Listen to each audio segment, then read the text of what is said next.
everyone, and welcome back to Blissfully Brewing. Today's chosen tea is Earl Grey, which is a nice dark, bold flavor.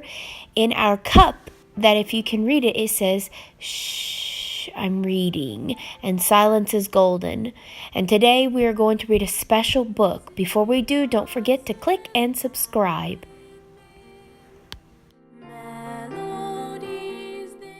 The book today is called The Princess and the Kiss, written by Jenny Bishop.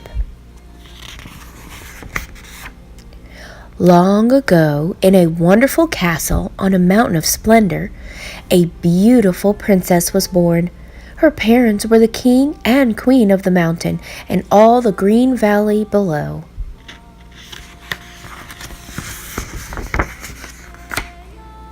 The king and queen loved the little princess even before she was born. On the day she came into the world, the royal couple gave their daughter a very special gift from God: her first kiss. While the princess was growing up, the king and queen kept this precious gift safe in their care. When the princess was finally grown, the king and queen called her to their side. "We have something very special to give you, my dear," said the queen. Up, up, up the royal family went to a secret room in a tower of the castle.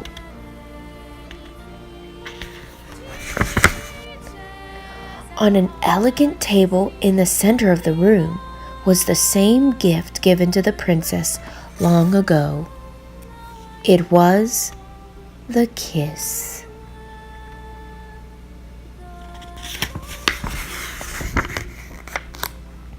"God gave this gift to you on the day you were born," said the queen, "because he loves you so dearly." "And now," continued the king, "the kiss is yours to keep or to give away as you see fit." The princess stared in amazement. She had never before received such a wonderful present. "But use wisdom, my daughter," warned the king, "and save your kiss for the man you will marry. Never part with it for the sake of a stranger." The wise little princess took her father's word to heart and kept the gift safe in the castle tower. But there were many days when she went to gaze at her precious possession. She wondered how she could ever give it up. Finally, there came a day when suitors began to appear, asking for the princess's hand in marriage. The first man who came to court her was Prince Peacock. "See the great muscles I have, princess," he said. "I will always be able to save you from danger. I can run faster and jump higher than any other prince in the world. I am mighty. Marry me, for I am a man among men." The princess watched Prince Peacock lift heavy boulders and run the length of the castle wall.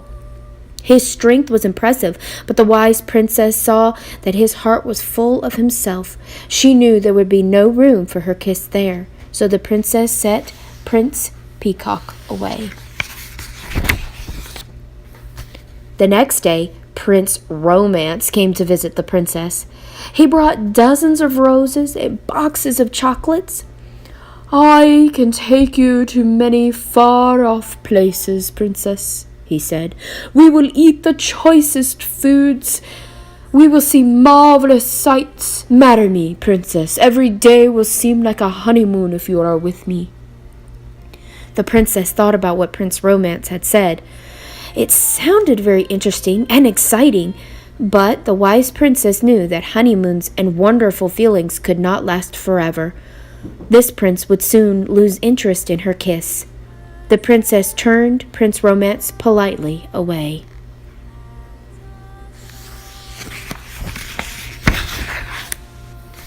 On the following morning, Prince Treasure Chest came to call. He brought gifts of gold and jewels and costly silken robes. "See the presents I have brought you, princess," said Prince Treasure Chest. "You will never lack for fine clothes. Marry me, princess, for I can give you the best of everything." Indeed, when the princess saw the beautiful things the prince had brought for her, she did not doubt He would buy her anything her heart desired. But with all these riches, she thought, he does not need my kiss. My kiss will not be special to him.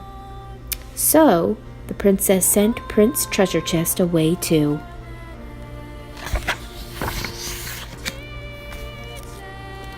Many men came, one by one, to ask for the princess's hand in marriage.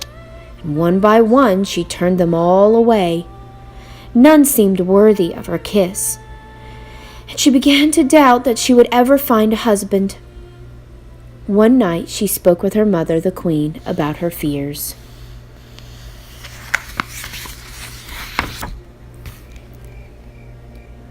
"Mama," the princess asked, "will I ever find a man so special that I will be able to give him my kiss?" The queen smiled, gazing at the many stars twinkling above in the velvet night. "Oh, yes, my dear, I think God will bring a husband to you. But if he does not, the kiss will be yours to treasure forever." The princess took comfort in that thought, for she knew that God could be trusted, and she cherished the kiss with all that she was.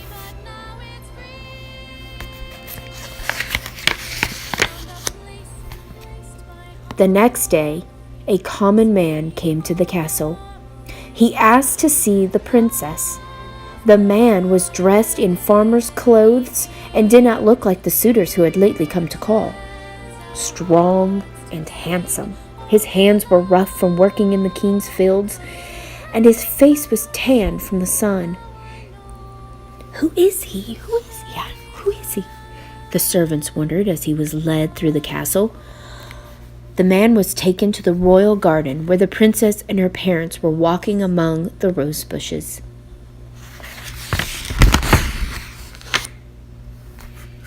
The farmer bowed humbly and addressed the king and queen. "May I speak with your daughter?" he asked. The princess's mother and father were surprised. Who was this man? He seemed common, yet kindness was in his manner. Nodding slowly, the king and queen moved aside and stood close by. The man looked into the princess's eyes. "I have worked in your father's fields for many years. I prayed and watched and waited for one who could be my wife, yet found no one. Then one day I saw you walking on the palace lawn. Your beauty was marvelous, and your purity sparkled like diamonds." The princess blushed, and her heart began to beat wildly. "I have little to offer you, princess," the man said softly. "I have no gold. I have no means to travel the earth. I am not as strong as many." The farmer stopped, and the princess was afraid he would not continue. Then he whispered, "But I do have one very special gift I can give to you."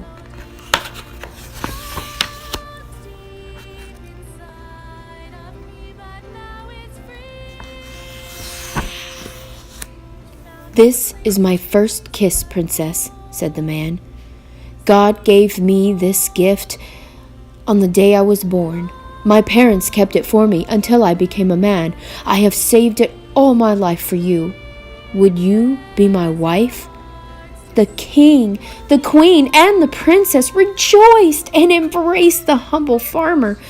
Was there any doubt that he was the one the princess had been waiting for? The princess thought her heart would burst with joy. "Yes!"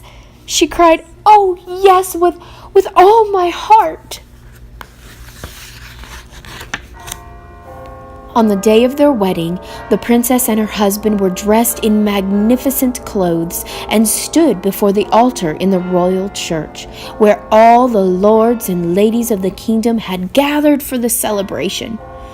There, with the sun streaming through the windows, they exchanged their kisses, and God and all the kingdom sang for happiness. The prince and princess lived happily ever after. Soon, God gave them a child of their very own, and on the day of the precious baby's birth, the wise prince and princess received for their child a very special gift from God: the child's first kiss.